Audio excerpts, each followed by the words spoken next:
Guys, another day, another delivery.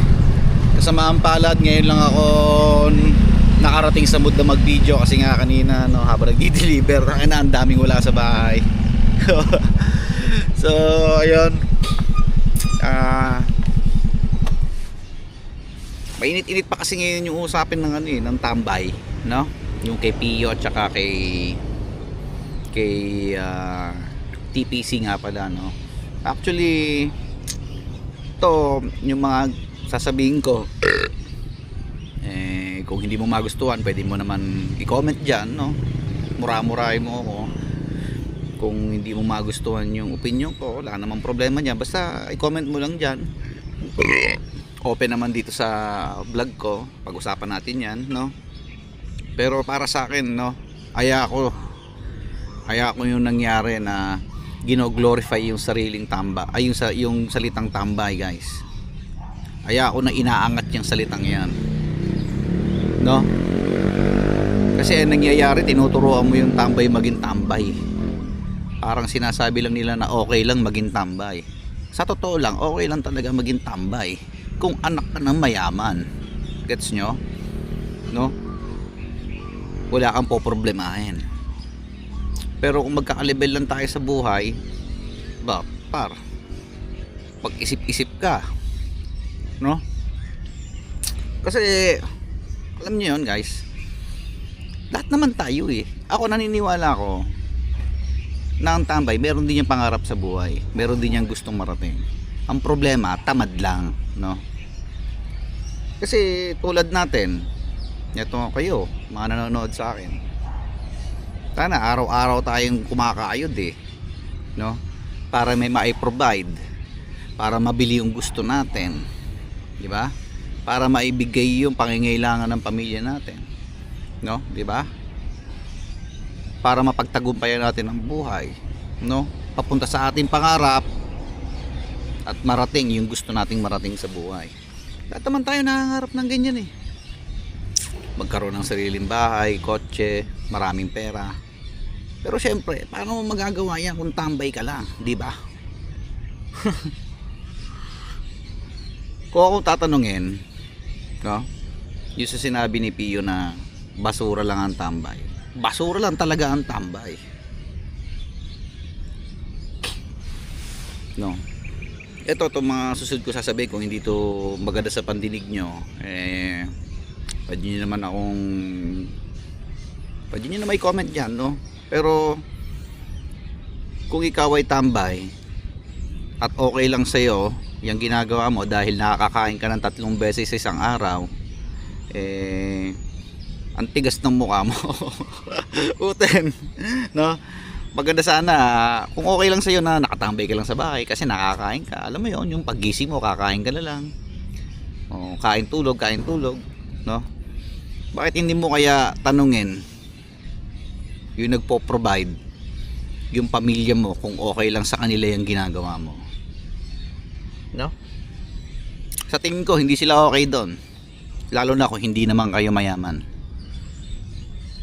no? Isa sa mga nakikita ko dyan, guys, nasanay ka ng ganyan lang ang buhay mo, no? Lagi nyo tatandaan, guys, no? Lalong lalo na sa mga tambay, no? Walang permanente sa mundo. Kaya lahat yan, kung may nagpo-provide sa'yo, puta, anytime pwedeng mawala yan, no? At saka hindi ka ba nababahala na napapaisip ba na puta, hanggang dito lang ba buhay ko?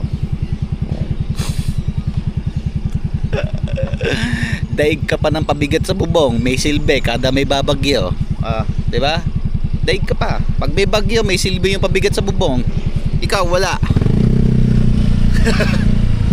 So ito, guys, sarili ko lang naman to na opinion, no? Basta inuulit ko lang, kung may gusto kayong sabihin sa akin, no, dahil ayaw nyo sa sinabi ko, wala namang problema, i-comment nyo lang yan, no? Pero kasi sa panahon ngayon, guys, tanga na, ang hirap kasi na ng buhay, diba? tapos hindi ka pa tutulong sa inyo, puta, ano na lang mangyayari sa inyo, Brad? No? Ito pa kulang sa ano eh, sa mga tamad eh. Sorry, sa mga tambay eh. Kulang kayo sa pukpok. Kulang kayo sa pukpok. Magbibigyan nga lang ng pagkakataon, baka pinagpukutusan ko pa eh. No? Kaya kunin ko muna yung mga ano, at may babalikan lang ako sa yung 4 na parcel. Kuha ka ng ina. Sa totoo lang guys, kahit anong ganda ng pangarap mo sa buhay, kung lagi ka lang din naman nakahiga, wala kang mararating. No? Kahit anong ganda ng pangarap mo sa buhay, kung lagi ka lang din naman nakanganga, wala, diyan ka na lang mananatiling nakatambay sa harap ng inyong mga bahay, diba?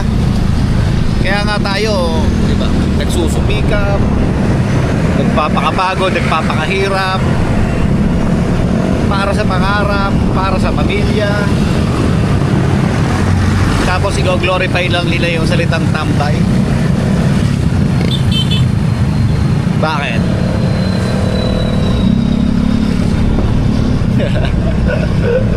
Tsaka ito ko pa nakikita, tignan nyo na lang guys, no?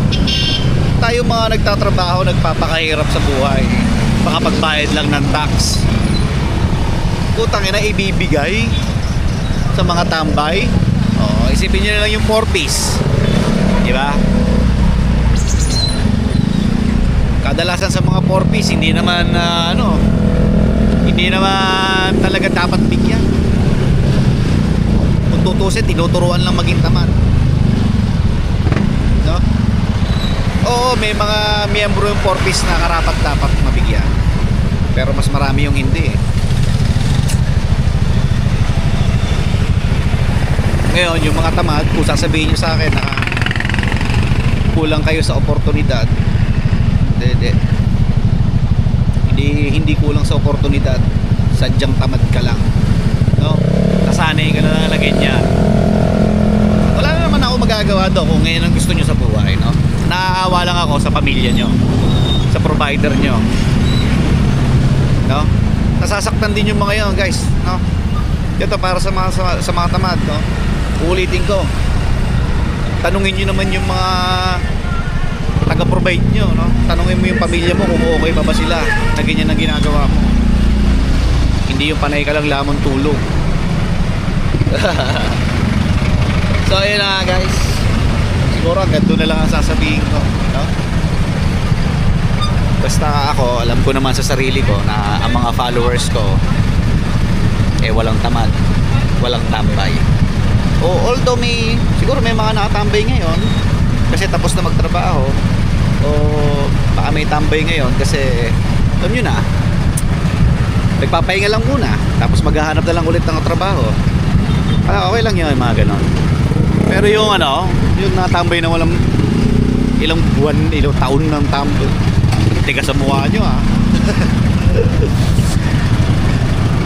So yun, no, tulad nga sinasabi ko sa inyo, ako naman sa mga tambay, naniniwala naman ako na may pangarap kayo sa buhay, pero sana naman kilusan nyo, galawan nyo, no?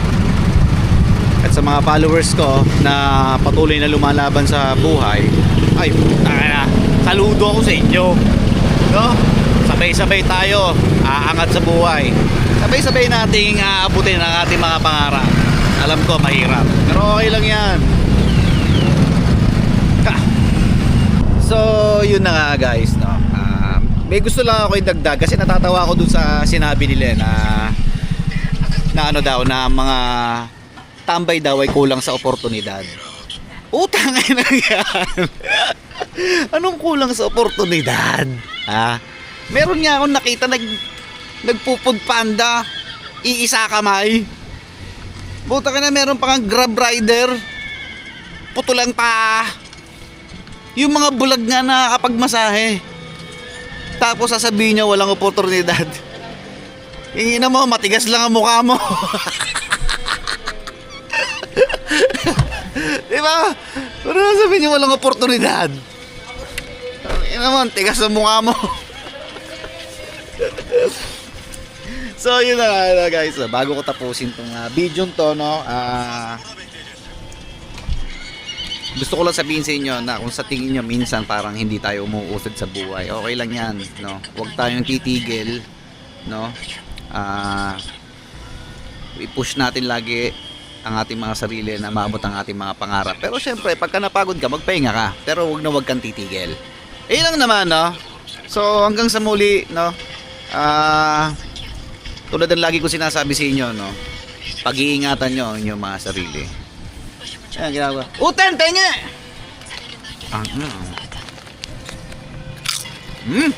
Nga po, Thank you.